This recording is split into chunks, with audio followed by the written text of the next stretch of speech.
পাকিস্তান ভারতের জন্য তাদের আকাশ সীমা বন্ধ রাখার মেয়াদ আরও 1 মাস বাড়ানোর সিদ্ধান্ত নিয়েছে।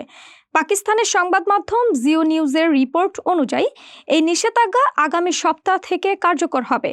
এর আগে গত 24শে এপ্রিল থেকে পাকিস্তান ভারতীয় বিমানের জন্য তাদের আকাশপথ বন্ধ করে দেয়, যা 23শে মে পর্যন্ত চলার কথা ছিল।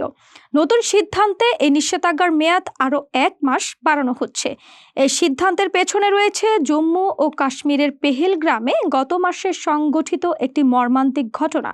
সেখানে এক বন্দুকধারীর হামলায় 26 জন পর্যটক নিহত হন। এই ঘটনার পর থেকে ভারত ও পাকিস্তানের মধ্যে উত্তেজনার তুঙ্গে। প্রতিক্রিয়া হিসেবে ভারত 23শে এপ্রিল থেকে পাকিস্তানের জন্য তাদের আকাশ সীমা বন্ধ করে দেয়। পাল্টা জবাবে পাকিস্তানও পরের দিন থেকে ভারতীয় বিমানের জন্য আকাশপথ বন্ধ করে দেয়।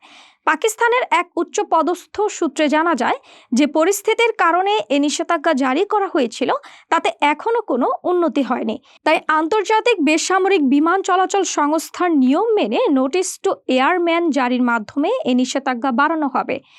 আইসিএও নিয়ম অনুযায়ী কোনো দেশ 1 মাসের বেশি সময় ধরে আকাশসীমা বন্ধ রাখতে পারে না, তাই মেয়াদ শেষ হওয়ার আগেই নতুন নোটিশ জারি করা হবে।